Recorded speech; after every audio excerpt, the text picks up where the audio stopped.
درود بینندگان عزیز، نشر نوبتی برنامه چرخی گردون است. مردم تاجیکستان چشم انتظار حادثه های ایران هستند. یعنی در جمهوری همزبان و همفرهنگ ما چی میگذرد و عملیات های جنگی اسرائیل و امریکا علیه ایران چگونه صورت میگیرند. به همین خاطر ما تصمیم گرفتیم که تا قدر امکان بینندگان برنامه چرخی گردون را از حوادث ایران، از برخورد ایران با اسرائیل و امریکا آگاه کنیم و به این خاطر این مراتبه ما دعوت کردیم از محمد شمس‌الدین که در مسائل حادثه های منطقوی زیاد می نویسد. خوش آمدید محمد. تشکر برای دعوت. سلامت باشید و لطفاً بگویید که صبح ایران با چه خبرها آغاز یافت؟ ببینید که یک روز اخیر گرد و اطراف حادثه های ایران حادثه های جالب و مهم گذشته بودند. سر میکنیم از اظهارات وزیر کارهای خارجه امریکا مارکو روبیو که درباره دوامناکی جنگ دیروز اظهارات کرده بود و گفت که این جنگ ماهانه بلکه هفته ها دوام می‌دهد. و سخنگوی قصر سفید باشد گفت که ما تا 6 اپریل به ایران وقت دادیم و اگر سازشنامه بسته نشود ما ضربه های شدید خود را نسبت به ایران سر میکنیم. و اینجا باید ما یک چیزی مهم را نیز به اینابت گیریم که رسانه های اسرائیلی چند روز پیش خبر داده بودند که جنگ میتواند تا 9 اپریل دوام دهد. یکی از سبب های مهم این است که 21 و 22 اپریل دونالد ترامپ به اسرائیل سفر میکند. خب یعنی این خبرها درباره آینده نزدیک این جنگ یک تصورات میدهد. دوم خبری مرکزی در دوام یک روز اخیر این اظهارات دونالد ترامپ بود. او گفت که ما با ایران گفت و شنودهای خوب داریم و احتمالات بلند است که سازشنامه میبندیم، ولی اگر سازشنامه بسته نشود ایران پیشنهادهای ما را قبول نکند و گلونگاه هرمز را نکشاید ما ضربه های شدید خود را نسبت به انفراستراکتور انرژتیکی ایران سر میکنیم و جزیره خارکس را ما ضبط میکنیم. ولی سخنگوی وزارت کارهای خارجه ایران گفت که ما گفت و شنودهای مستقیم نداریم با آمریکا. یعنی همین کلمه مستقیم خیلی مهم است برای اینکه این گفت و شنودها را در عموم رد نمیکنند ولی گفت و شنودهای مستقیم را رد میکنند و گفت که ما اون پیشنهادهایی که امریکا کردند ما آن را رد کردیم برای که آنها از حد زیاد میخواهند و از واقعیت دورند این پیشنهادها. و اینجا باید ما یک دو مسئله رو کوتاه بررسی کنیم برای اینکه این اظهارات ها رو ما فهمیم. یعنی چند روز پیش امریکا با ایران 15 پیشنهاد کرد برای انجام یافتن جنگ و ایران باشد این پیشنهاد رو رد کرد و 5 پیشنهاد خود رو پیشنهاد کرد و هر دو طرف پیشنهادهای خیلی بلند و جدی برای میز گذاشتن که میتونم گفت که برای هر دو طرف اینها امکان پذیر است. ولی من فکر میکنم که این سودای دیپلماتی است و بین خود آنها سودا دارند و یکی از همین مسائل مهم در این سودا این مسئله گلگاه هرمز است. اینجا باید به اینو گیریم که دیروز پارلمان ایران قانون قبول کرد که من بعد برای گذشتن از گلگاه هرمز آنها $2 میلیون میگیرند. و یک خبری مهم دیگر در گرد و اطراف گلگاه هرمز این است که وال استریت جورنال خبر داد که پرزیدنت امریکا با نزدیکانش گفت که حتی اگر گلگاه هرمز گشوده نشود ما با ایران سازشنامه میبندیم. یعنی این رو از یک جهت میتوانیم گفت که این برد دیپلمات ایران است برای اینکه این یکی از پیشنهادهای مرکزی امریکا بود، یعنی گشودن گلگاه هرمز، و دیگری که این نشان دهنده آن است که امریکا در حقیقتا میخواهد سازشنامه با ایران بندد.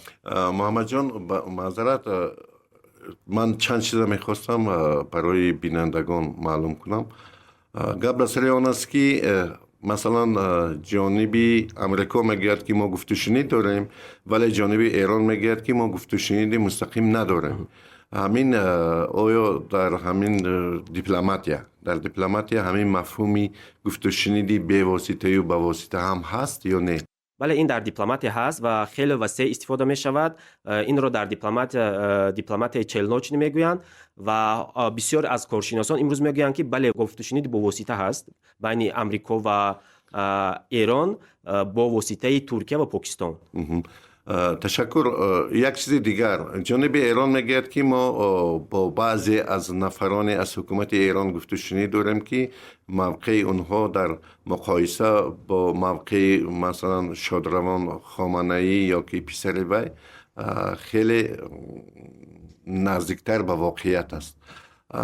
امین با اندیشه شما ترامپ در یک صحبت آخرینش نام این شخص هم گفت که رئیس پارلمان ایران قالیباف بوده است این نفر، ولی خودی قالیباف اظهار کرد که من یگان خیلی با وی گفت و شنید ندارم.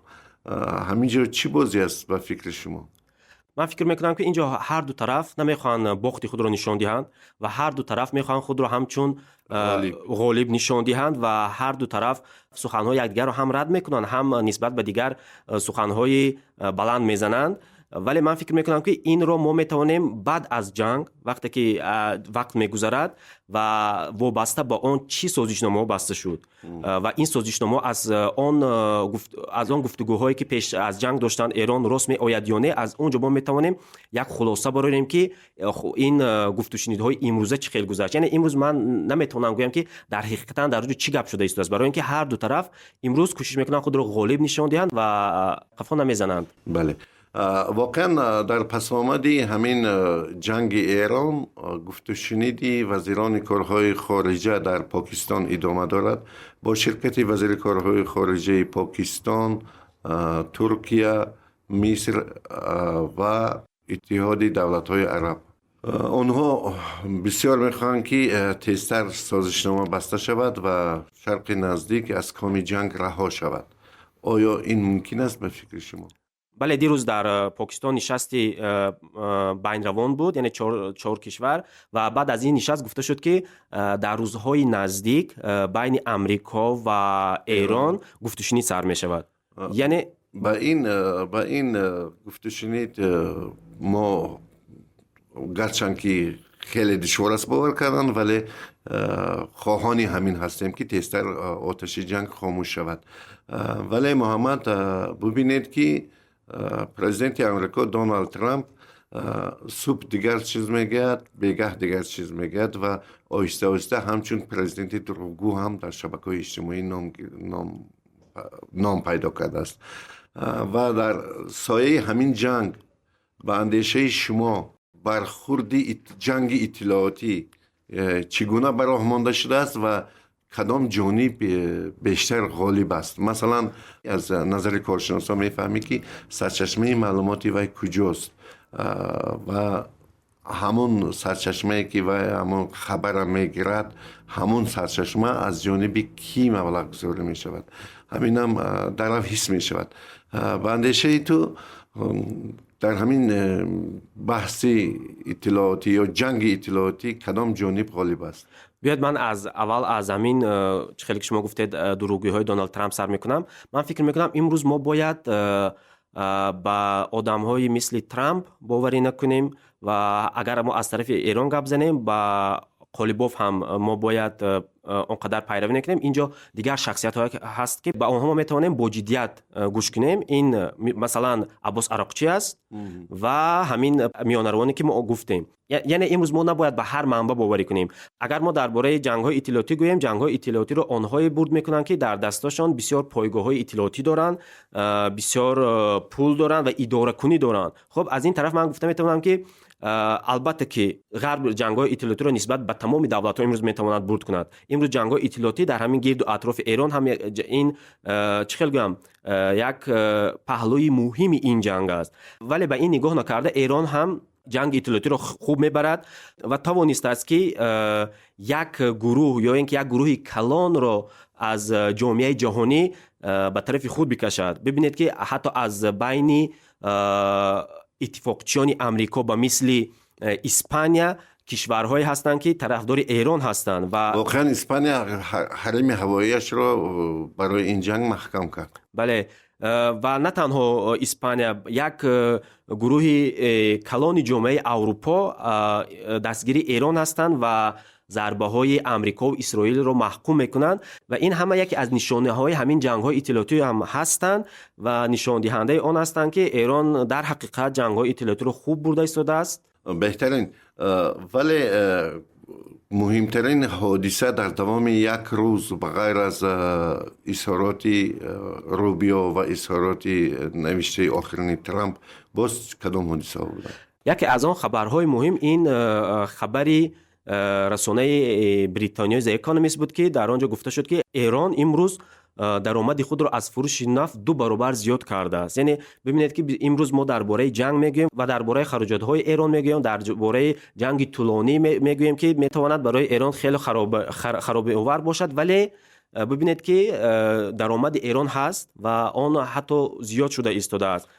واقعا محمد موقع جمهوری خلقی چین چگونه است در اینجا نبرد؟ اگر درباره موقع چین گویم، چین البته که میخواد که این جنگ زودتر تمام شد، برای که از 40% زیادی نفت چین از همین منطقه به چین وارد می شود و چین از اولی جنگ به همه طرف ها رو می آورد و می گفت که زودتر به دیپلماتی برگردن، جنگ رو زودتر به انجام رساند. ولی ببینید که همین جنگ نشان داد که چین در همین سیاست جهانی امروز اونقدر موقع قوی ندارد که با روندهای جهانی تاثیر رساند و تواند که پیشگیری کند. نو وابسته از آن که چین از این جنگ خیلی باخت‌های کلان دارد. مثلا همین نفت ایران که پیش از جنگ با چین با نرخ ارزان میرفت، امروز با نرخ قریب 2 برابر قیمت‌تر رفته ایستاده است.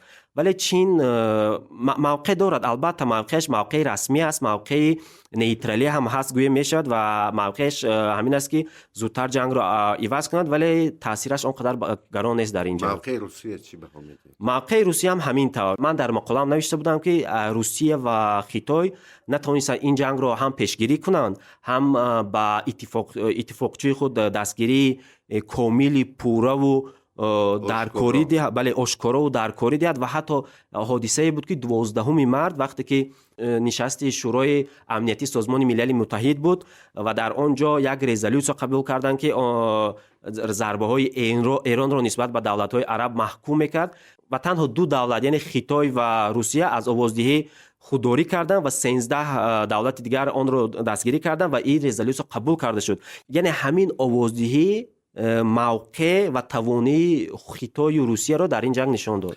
امارات متحده عرب مخصوصا ولیعهد آن از جانب دونالد ترامپ پرزیدنت آمریکا به نزدیکی به طور شدید تحقیر کرده شد، ولی در پاسخ این تحقیر ولیعهد یگان واکنش جدی نشان نداد. همین بیانگر آن است که واقعا امارات عرب جانبدار ادامه جنگ است یا که فقط خاموش ایستادن در پیش نفره که از تو زورتر است. من فکر میکنم که امروز عرب ها یک امکانیت را برای سست کردن ایران را دیدند و میخواهند که امریکا و اسرائیل از بسیارتر ضربه زنند و از این امکانیت آنها استفاده برند. ایران را چند قدری میتوانند از جهت اقتصادی، از جهت حربی سست کنند و من فکر میکنم بله البته نه همه عرب ها، بله یک گروه الیت عرب طرفدار ادامه جنگ هست، برای که در این آنها چطور که من گفتم امکانیت میبینند، ولی یک گروه دیگر هست که دوام یافتن جنگ را نمیخواهند. از اگر ما درباره عرب ها گوییم. سلامت باشی. به نظر من یک روزی که در صحنه جنگ ایران مدافع ایران به هجوم اسرائیل و امریکا یک خلاصه پیدا می شود. ایران مثل یک شیر تنها علیه شغالان زیادی که اولس می کشند تنهاست. این خلاصه امروز. سلامت باشید. تشکر. این بود برنامه نوبتی چرخ گردون وابسته به قضیه ایران.